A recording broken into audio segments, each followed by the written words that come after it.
We have our next speaker, Mrs. Nisha Jha. Living in India and traveling the world and writing about it, an accomplished travel blogger, bilingual freelance travel writer, and an independent social media influencer, her idea of traveling is counting number of memories and not places. She is the founder and owner of Lemnix.com. She has an observant eye to look beyond the obvious. She likes to travel slow, absorbing the nuances of various cultures around the world. Nothing excites her more than learning and relishing life's simple little pleasures about new places, people, and cultures. She is the only travel blogger from India on whom Yahoo made an exclusive video. She was interviewed on live radio travel talk show of USA and has also appeared on TV channel in Spain. She has been interviewed by Times World Travel magazine by Bennett and Corbin. Fox Traveler empaneled her as a tripper. She has been featured and published in numerous international and domestic publications. Her blog has won many accolades, which included being featured in Asian Traveler. Her articles have been used in Japanese short movie and also in a few schools in USA as course curriculum. It is one of the top 5 socially active blogs in India. Besides writing on her popular blog, her articles have been published in leading publications like The Hindu, Mail Today, Fox Traveler, Lonely Planet, Yahoo, Rediff, New Woman, and such. She has been invited by tourism boards, airlines, and hospitality partners of several countries like Spain, Poland, Mauritius, Turkey, Jordan, Malaysia, Thailand, Israel, Indonesia, Abu Dhabi, to name a few. Now Mrs. Nisha Jha will be presenting the unseen wonders of the world before you.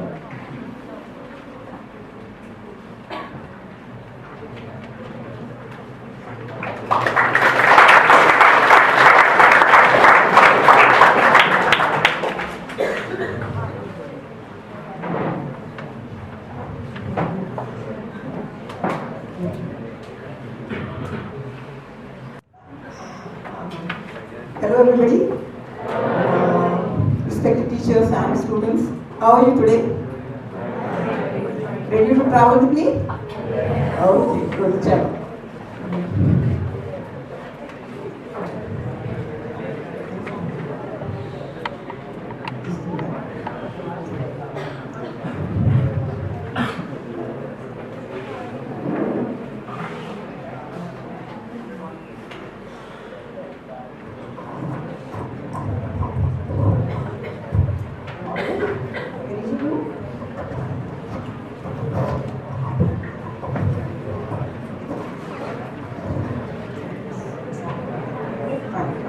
Who wants to travel here?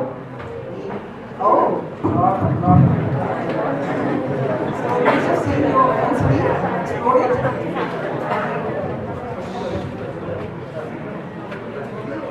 Okay, fine. Have you seen Mumbai? Totally, gateway of India, different beach, this and that. Have you been to aquarium? Taramoor aquarium? How many? Oh, wow, very good. Let me tell you one small incident what happened with me a long time back when I was strolling with my husband in Bombay, in Gamdevi area. I was just strolling around and I saw one small building, very beautiful building. It was different from neighboring buildings. So we just went closer and we saw that it's a museum. We went inside and we found that Mani Bhavan, the same place where Mahatma Gandhi used to come and stay here whenever he visited Mumbai. So that was a very small incident. I mean, it has everything there inside, these artifacts, charkha and books and all stuff and all those. It's a beautiful three-floor building. What happened with that? I mean, that incident made me think, actually. And that incident made me realize that we don't pay attention to the things which are around us, little hidden gems, we can call. And that also led to my blog. I started writing my blog. I started writing about those hidden gems which are around us and we just don't pay notice to them and we just forget about that. So I started writing a blog for that, and not that I was not traveling to touristic places, popular places.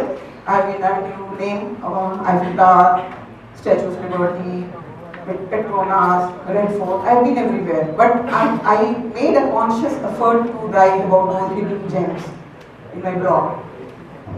So that was the starting of my blog, how I started my blog. And today I have a collection of those hidden gems from the world for you. I'm sure you will like it. Okay. So since you all are architecture students, so I thought I would start with dwellings. Dwellings of the world which I came across and I saw it. So we have all seen, multi-story buildings, 30 floors, 40 floors above the ground, and some below the ground, also basements and parkings and all those things. Here is something I want to show from the history. It's a small clip, and then after that we'll discuss about it. I just want to play this. I just want to play this. Yes. Doesn't it get from inside us?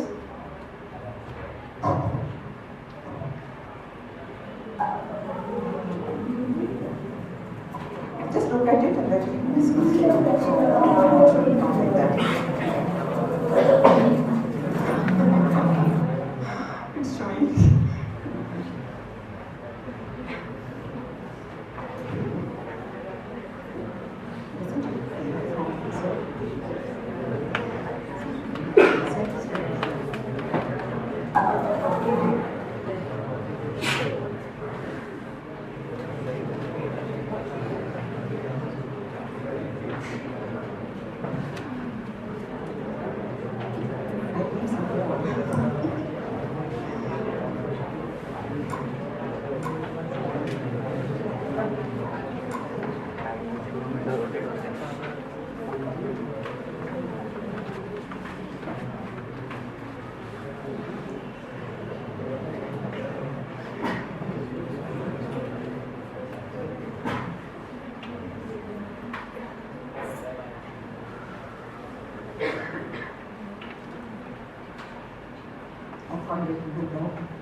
Okay, you just tilt your head and then scratch. You can do that.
Something like that.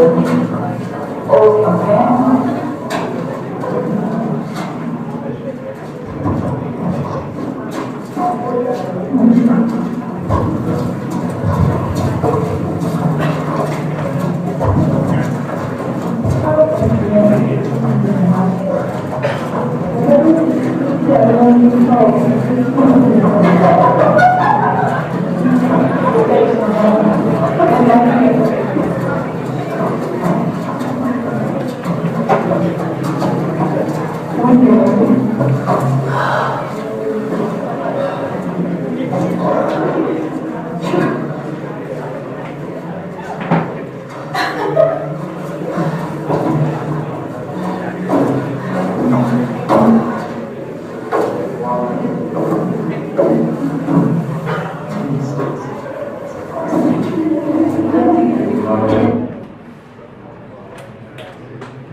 something, some kind of.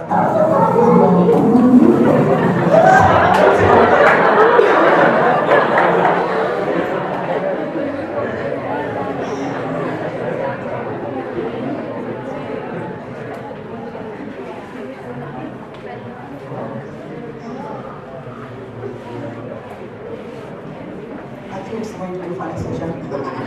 Not as funny as those.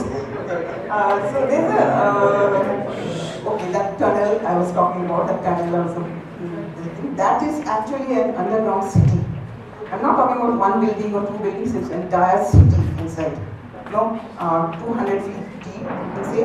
And they had everything. And one community actually was hiding from another community. And they had everything inside. Churches, schools, maternity wards, stables, granaries, wineries, and community kitchen. Everything was inside. And they had floors, different floors, multi-story, city below the ground. And there is a place called Cappadocia in Turkey, and it is there. Not one or two cities, they have found till now 36 such cities. And these cities are interconnected, through tunnels, 8 kilometers or 10 kilometers tunnels, they are interconnected with it. They didn't want to come out of that place because they were hiding actually, and they lived there for generations. Generations they lived there, and do you see here, I mean, every nook and corner in that, it is all carved from the rocks. It is quite rocky terrain. And do you see here, this passage, this is going down and this is going up, steps to go up, and here also there is an outlet. So every nook and corner had 3-4 outlets to go either down or up, and with the help of steps. It's another thing, another corner, you can say, again, place to go down, and this. Do you see this? This is something like chakki, हमारे गांव में होता है chakki, to do this. So they also had something like this, and again some passages to go up and down, and this was some storing place. This was a winery. You put all the grapes here, crush with your feet, and this is outlet for the wine, and here it was a big scoop, so that wines get collected here. Everything was under the ground.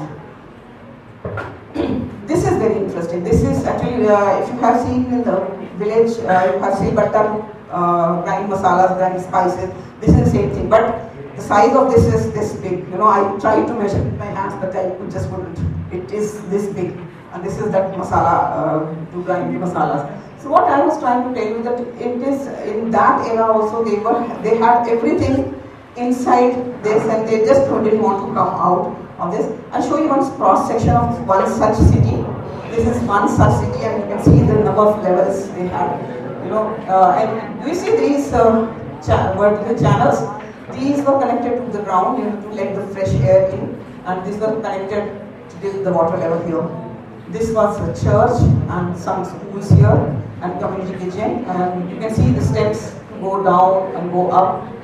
And each of the floors were separately, you can separate them from others. And there were some outlets also to go out. Sometimes they had to go out to bring something or the other, but primarily they were just living inside this thing. They had some health problem also because of that, because since they were living there for generations, they lived there. And these cities were big enough to house 20,000 people in one place. 20,000 people along with their food stock and livestock. So this is one of the cities which I thought I'll show you, the first one, that these kind of places also exist in this world, and people, they lived here as late as 1920s. They were hiding from the atrocities of Ottomans. They were Christians, actually they were called Cappadocian Greeks. So if you see the world map, Greece and Turkey are neighbors. So they were coming from Greece and they were hiding here in Turkey, western side of Turkey. Do you think that people still live in caves? That too in Europe? Has anybody heard about this? No? Okay, they do. They still live in caves, right inside a city. It just so happened that I was strolling in Granada once. Granada is in southern part of Spain, in Andalusia region. And I was just strolling around, and I got tired and I just sat in a coffee shop and I ordered a coffee. I'll tell you something about that coffee later, not now. But then I saw some hippies on the next table, and they were just casually chatting, laughing, and discussing something. And they didn't look like tourists; they looked like locals there. So I asked my local friend, then who are they? I mean, they don't look like tourists. So then he said, don't you know, they are hippies and they live nearby in caves. I said, caves? What? Caves? And he said, yes. So I requested him to take me there. So he took me there, and then I saw those caves also, that where the hippies still live in this area. This is one typical cave, you can see. It is also again carved out of the rock, and you can see only one door, nothing there. That's actually a one room, just a room with no windows, nothing, one door. And can you see this? This is a chimney for this house, this cave, and there is another chimney for another house there. So there are actually 30-40 caves still, and there are people living in full time. They are living. There are some empty caves where people come who are coming from other countries and they're just going around, and they stay there for a few months and before moving on. So this is how they live still in Granada. This place is called Sacramento. If you go there to Granada, you can see they are still living in Granada. Granada is a very quite big city of Spain. This is again you can see chimney. This is also chimney, and you just can't see anything else, just a rock and some chimneys you can see. If you see from a distance, this picture I clicked from the a palace called Alhambra Palace, which was on the other hill, and I used zoom to click this. You will notice only these doors of the caves. So these are those caves, and during monsoons they are all hidden. You can see only this doors. This is inside. I mean, I requested them to take me inside of a cave, and then they just let me in, and I click one photo. You can notice only basic things here, basic vessels. Who is not interested?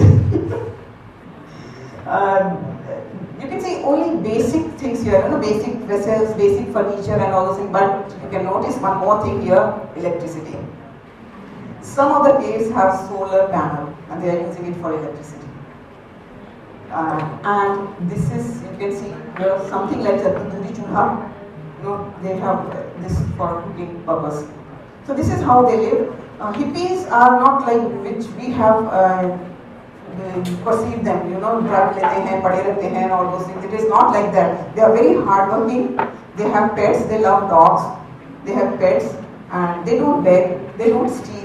But they work mostly with the leather. They make boots, they make handbags, belts, and jewelry. They make beautiful jewelry out of leather, and they sell it to hippie market. Weekly market, and they sell it here. And they still live. And if you happen to go to Granada, please visit them and you see them. They are very friendly. They are very okay like you. So this was the second thing which I wanted to show.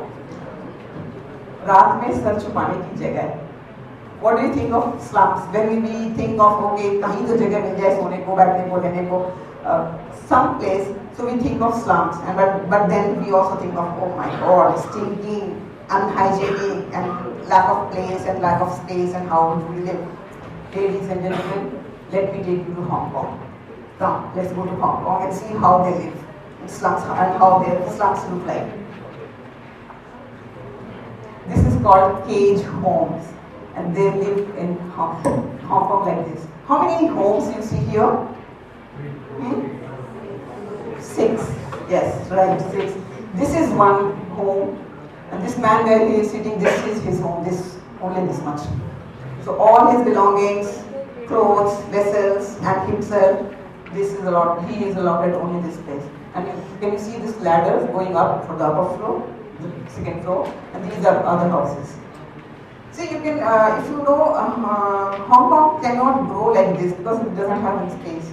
So it grows like this, So 70, 80, 100 floors are nothing for them. I mean, I myself I tried to count the floors, and I was like going like this, and then I lost count. After 70 or 80, I just couldn't count that much, and I knew that 15, 20 floors are still left. So Hong Kong grows like this. and they don't have much space, so that is why they are living like this in the poor people. So who live here? The poor people, unemployed, and old people who don't have any place to live. Some Chinese families also live because they always love to live together. You know, the whole family. So whole family lives here on such kind of arrangement. And there are something called coffin homes. These are at least mesh. You know, the air and light can come in. The coffin home is totally just wall. You have to go in and go out. I'll show you one more picture of this. See, this one. It looks like train ka dabba, nothing else, train coach, and these are all homes. This is the way they live. And if you talk about rental, these homes cost, if you convert it into Indian rupees, it is 10,000 rupees per month per house. Yes, that is how expensive that is. So now, if you think, yes, Dharavi is a palace for us. If you somewhere Dharavi is a palace.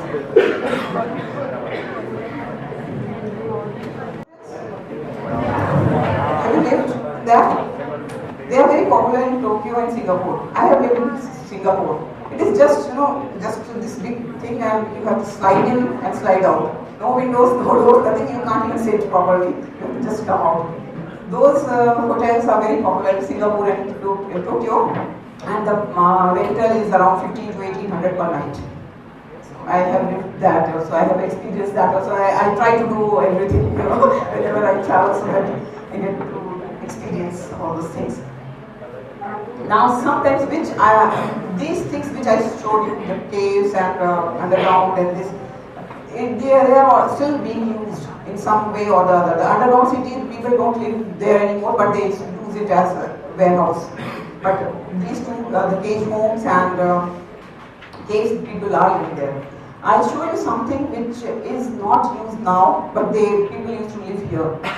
Now, run your imaginations wide. What is this? This is one kind of home. This is again Cappadocia. These are funny shaped rocks, and these are the pillars. This rock is hardened rock, which acts as a cap, and these are softer rocks. I think it's basalt rock, and they can be carved from inside. Yes, this is. These pillars are actually around 40 feet high. And do you see here these holes? These acted as windows, and they could just make spirals, steps, and go inside, and they made homes here. Mostly the Christian monks, they used to live here. These are above the ground, but this is outside the city, you can say. But they used to live, because monks always try to live separately. They want to do meditation and all those things, so they want to live separately. Here, these kind of rocks are a result of volcanic activities. They had three major volcanoes there, and then they slowly they had these kind of rocks. And Cappadocia is full of these kind of rocks. If you go on a hot air balloon trip or something, they will see many of them. So this is not now in use, but the other three are still in use. Okay. Now we have talked about accommodations, stays. Let us come to food. But yes, okay, fine. Do you know anything? Have you heard of something called free lunch? Yes. Free lunch? Is it available? Oh, yes. But you can always have some free snacks. How? I'll tell you. Where? I'll tell you. Do you remember the coffee I said? Earlier in one of the slides, I said coffee and I talked about it later. This is that same coffee, okay? In Granada. It so happened that when I ordered coffee, I don't know whether people are interested or they want to discuss something, huh? Okay. Maybe. So what happened that when I ordered coffee, the waiter brought this sandwich also. along with that, this sandwich, egg sandwich he brought. I said, no, no, no, I didn't order sandwich. I just wanted a coffee because I was backpacking and I was counting every penny. I didn't want to spend on these sandwiches and other things. So he smiled. He said something in Spanish, which obviously I didn't understand. And then he went back. I asked my friend, this local friend, what is this? How he has given to me this. He said, no, no, you will get it. And not only here, you will get it everywhere in Granada. That was a major shock for me, or pleasant surprise for me, you can say. In Granada, if you go to any coffee shop, any bar, any restaurant, they will, and you order any drink, coffee, coke, beer, wine, anything in drinking, if you order, you get something free of cost. Anywhere, 365 days. I actually want to go there again to learn their business model. I don't know how they make money. Because it's very difficult there. And with, shall I continue or stop here? With every order of this, second order or third order, the quantity and quality of this free stuff will increase. No, so this was with my first order, and with my second order was this Spanish omelette and olives and all those things. So honestly, I didn't want to leave Granada at all because I used to order only coffee and tea and all those things, and I was getting street food. I just didn't want to go ahead. There is a story behind this. Do you want to listen to that story? Yes. Okay, fine. There was a Spanish king who was passing through Granada with his troop, and then weather became very bad, windy and dusty and all those things. So he had to take shelter in a bar, and he ordered a glass of wine. The bar owner, while giving the glass of wine, he saw that the weather is very dusty. He just covered the wine in the glass. Then, but it didn't look nice to him, glass of wine with the cover. We don't serve it like that. So what he did, he put a piece of meat there, deliciously cooked meat, and he offered it to king. And king said, what? What is this? So he said, this is a tapa from me to the king. Tapa means top, the lid. So the king became very happy, and he ate that piece of meat, and it was delicious, and he was very happy, and he liked it. And all other people who were accompanying him, and they also got the same thing, and they were very happy. And then news spread, and people started coming to that restaurant, that bar, and they tried to stop there, and everybody was getting their food again. That tradition is still continuing till date. And every restaurant, every coffee shop, everywhere you will get this free of cost. Everywhere. So please make a trip to Granada if you want to have something like that. Okay? Have some water.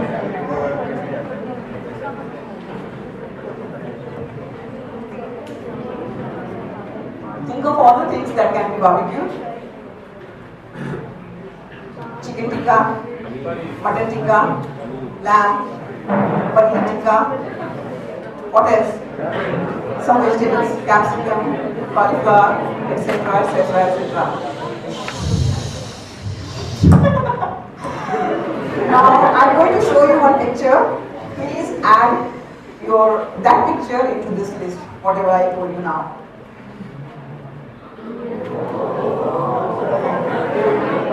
Ladies and gentlemen, welcome to Cambodia.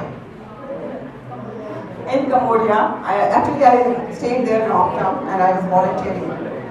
One day I didn't want to cook. I used to cook my own food there. So one day I just didn't want to cook food, and I just went out to have something. I said, okay. I'm very fond of street food. I always love street food. Wherever I go, I eat that. So I saw many people. They were standing in queue with their plates, and they were waiting for something. I craned my neck like this. I just didn't know what they were waiting for. So I just went to the origin of the queue, and I saw this. And I was, oh, what is this? This is full grown up cattle. Cattle. It was a bull actually. De-skinned, and they were barbecued. You can see the tail also. Here is the tail, and it's totally big bull. And people were queuing, and they were waiting for their turn. Cambodia, they eat like this. If you go to Cambodia, if you see the food habits in Cambodia, 95% of the food is non-veg. So it's, if you are vegetarian and you are going there, if you are not cooking your own food, you will have some difficulty. Of course, if you are staying in a hotel, then you will get it. But if you are staying like me, had rented a small room in an apartment and staying there on the, you have something like this. And they love fried snakes. Deep fried snakes. There is, it's a delicacy. You know, if something is happening in your house, if it's a birthday hai or some wedding anniversary, just pack some of the fried snakes. This is a delicacy. And one more delicacy is there which I have not put the photo because obviously I would say, oh, that is a pregnant bird. You know, they will just cut open the stomach, they will show half-grown egg, and they will like this, and they will deep fry it and serve it like that. That is another delicacy of that. So, I told you Cambodia is all about non-veg food. Yes, Cambodia is very important. Okay. Now, who are teachers here? Excuse me, please forgive me. I'm going to spoil your students today. I'm going to talk about daru and drinks and all those things. But I think yes,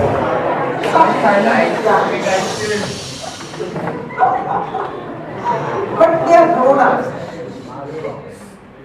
Please, I don't know whether they are listening to me or but they are grown-ups, so once in a while we can talk about the darus and drinks and all this. Even I drink sometimes socially, so it's okay. So do you want now you have food, okay? Meals ho gaya, tapas and snacks ho gaya. Now we have come to the evening snacks, okay? Evening snacks. I'm going to talk about evening snacks. What is this? See anything? Okay, I'll tell you what it is. This is a plastic sheet, well-oiled plastic sheet. Tube light and electricity wire. They also steal electricity in this class. And this is a paint with oil and water. So what happens is, by evening, the moment it becomes slightly dark or that time what they do is they switch on the tube light, and all the moths, insects, they get attracted to lights. You know, the moment they hit this sheet, they can't fly. Their wings are oily, so they slide down here. They go into the spit. Within minutes, maximum is half an hour. They have this many insects, all grasshoppers, in the moths, all kinds of things, and cockroaches also if you are lucky. If you are lucky, cockroaches also. They have this much this. Shall I go ahead? Yes. So this much snacks, and then they have like they see daru, local this thing. This you won't find in any of the hotels, and they won't even talk about it. If you go there as a tourist, you won't find these things. I always try to go there as a traveler. You know, I go into nooks and corners and go outside the city. Then only I can find these things. So if you just go outside the city, the countryside, you will find so many of them. This is very common there in the common man. Common Cambodian. It is their regular evening snacks. They eat like this. They don't grow crops, they don't have much of vegetables, they eat all non-veg things. Whatever comes to their vegetables, cockroaches, moths, treadmills, everything, and they are so delicious. I have pictures of those, but I have not brought it here because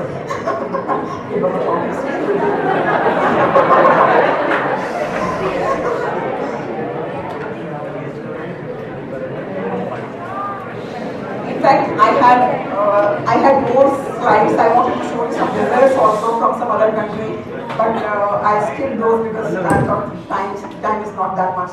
In fact, I can talk about on these subjects for the whole day. I have so much material on this. Okay, now food has done, accommodation has done. We see some of the cultural this thing from across the world where some about the culture, some about the people, and all the other things, how they live or what they do. And first is which one? Okay. Cambodia. Cambodia has a very tragic past. If you know the history of Cambodia, and I am not a history student, but yes, this one touched my heart. In Cambodia, actually, if you know the Pol Pot regime, it was not only 40 years back, it was just 40 years back it had happened there. Can you see this? Okay, I'll show you this picture first. This is a temple in Siam Reap. Do you see these? These are human skulls. And the names of the people who died here. People know of Siam Reap as just a place to go for Angkor Wat. People from all over the world, they go to see the Angkor Wat, they see sunrise, sunset, and they just go back, fly back. They don't see anything else. But there is so much more in Siam Reap, Cambodia, you see. So this is one temple in the city itself. It is, you don't have to go out for this. Just let's have a closer look of this. See, these people were died because of landmines. They have plenty of landmines here. If you know the history of Cambodia, the Pol Pot regime, they ruled only for 4 years, but they tortured their own people. They had a mesh of landmines all across the field and across the international borders, so that people don't flee the country. Sorry, they don't flee the country. And what they used to do, they just wanted them to obey them or otherwise get killed. So there's so many people, millions of people there got killed because of landmines. I happened to visit one school also, the landmine school. There, not a single student, I repeat, not a single student had all the 4 limbs. Mostly legs gone or hands gone or something like that. Because the children, they always try to play outdoors in the ground fields, and they just step on a landmine and go. Like this.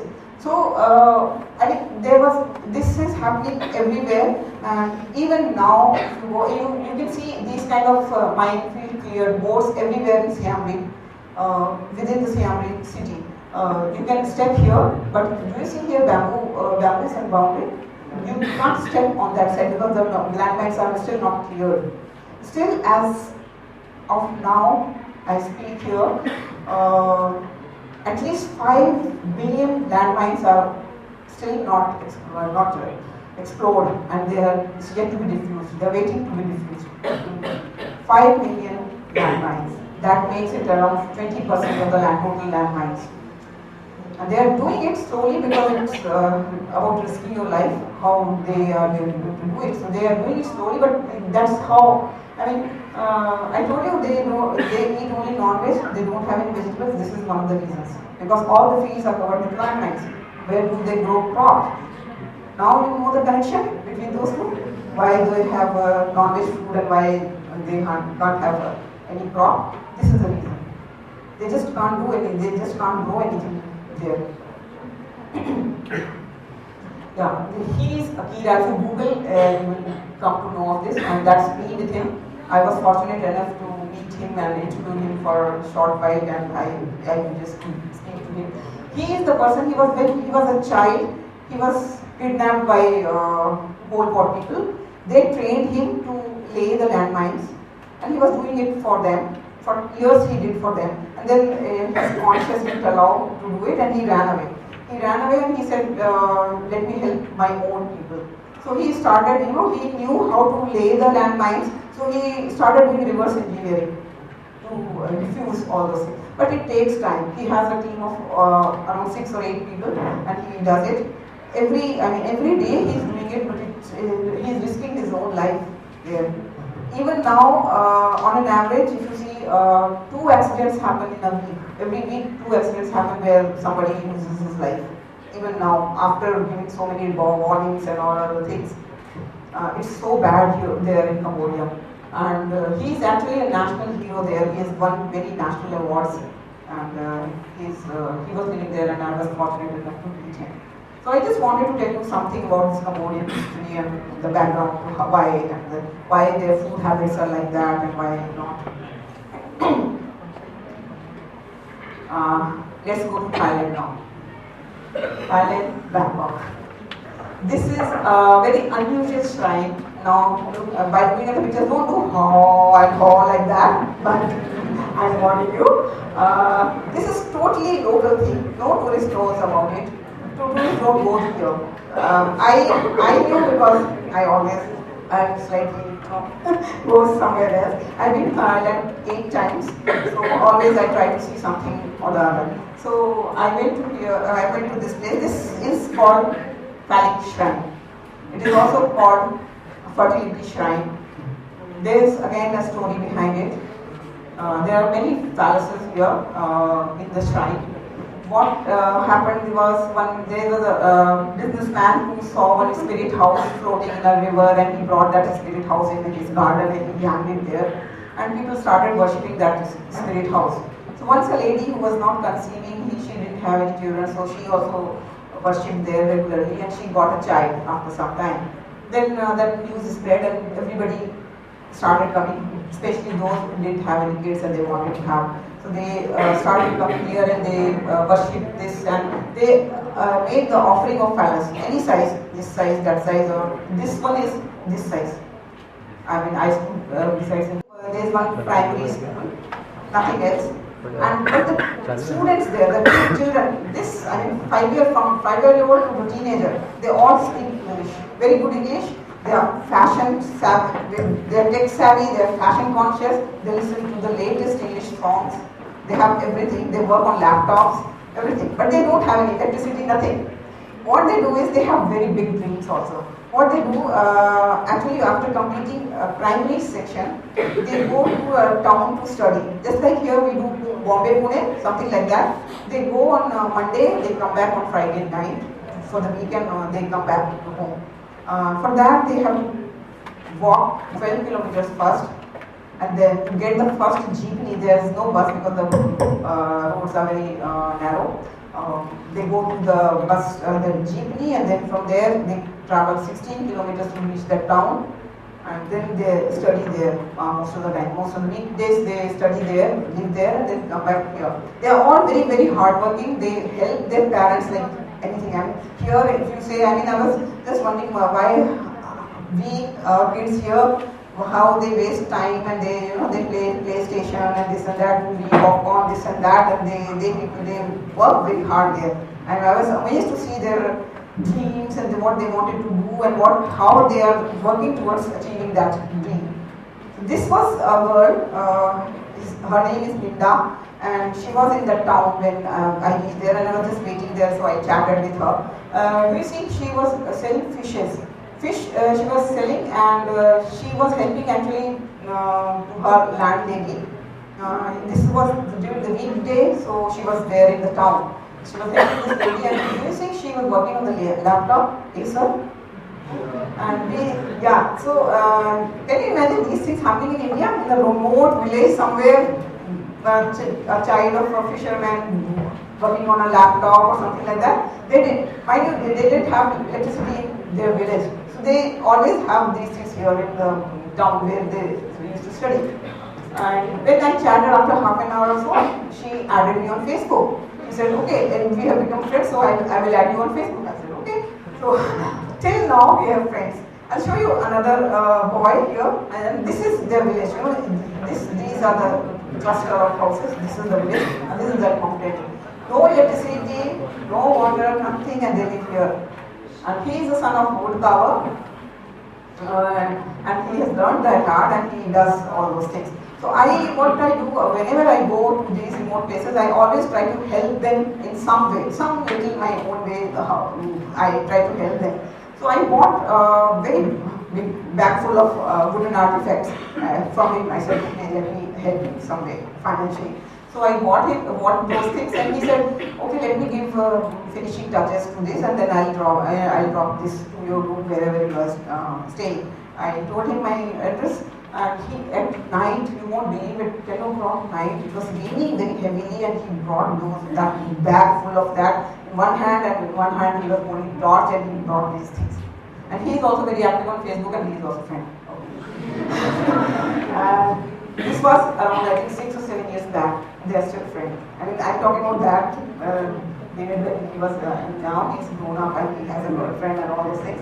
But yes, so there is a village like this which I can't imagine here in India, where we're very remote place where you have to walk 12 kilometers and go there and live there, and people have so many big dreams to become something like that. So I just wanted to show you some people who are unusual, interesting, some places and some people and some cultures.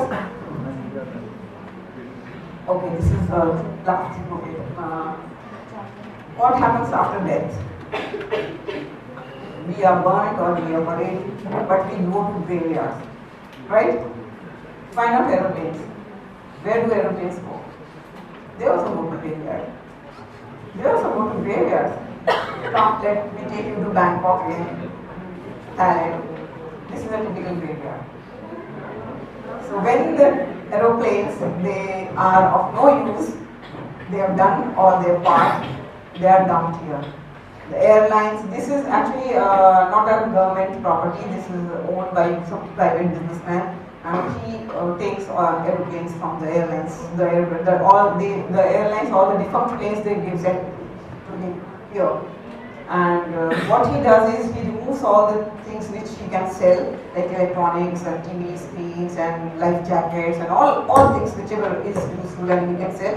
He sells those things and just leaves these aeroplanes. And what happens then? Poor people live in this. They make this as home. So there are so many planes, you can say, and they also try to remove all the metal things and sell them off kilo ke bhav mein and all those things. The people live here. This is also non-touristy and nobody knows. I mean, people would be knowing, the locals would be knowing. Only the locals go there. The tourists ask somebody top 10 things to see in Bangkok, it won't appear anywhere. So this is the things where only locals go. You can see here the some shoes and all those things. I don't know whether they are stolen or they are there, but they are living like this. Some more. So they are living here also, they are living here also. This is the cross section of the planes. See, this is from Bolivia. She is living here. This is called Bangkok Airplane Graveyard. If you ask a local, he might be able to guide you, but tourists may not know. And if you want to go and see and click their pictures, if you want to go inside, they will charge some money, like 500, 600 baht. One baht is 2 rupees, yeah, 1:2 ratio. So this is that. That's me at 233 meters, the highest, the tallest point in the world for bungee jumping. And that's me doing acrobatics before that. It was just 8 months back. So I do some kind of travel adventure also. This is the proof. I've carried it for the last 2 years and it's not really feel till now. I have my leg, one knee also, and this. So yes. Thank you very much.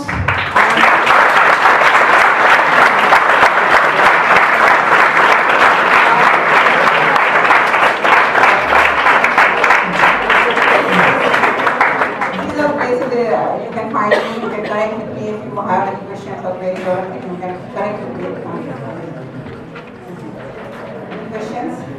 I mean, I could show you so many other things, but I had to cut short. I just removed slides. But there are so many other things to show.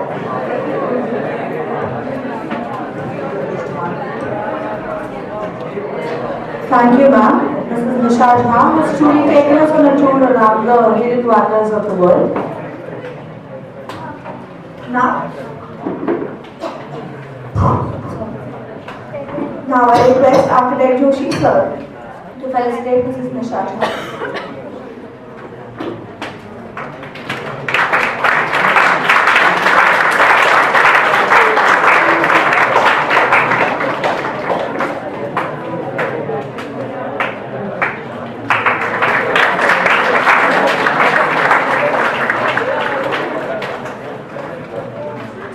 Thank you, sir.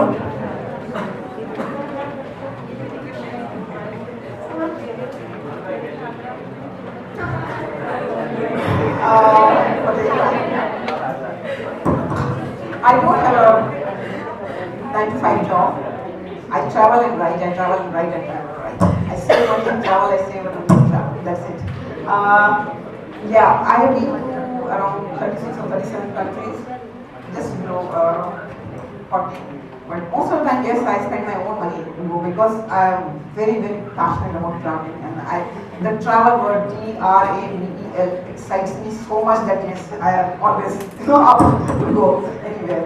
Of late, my travel blog has won some laurels and recognition it has got. So of late, around I think 5, 6 years, tourism boards of different countries they have been inviting me.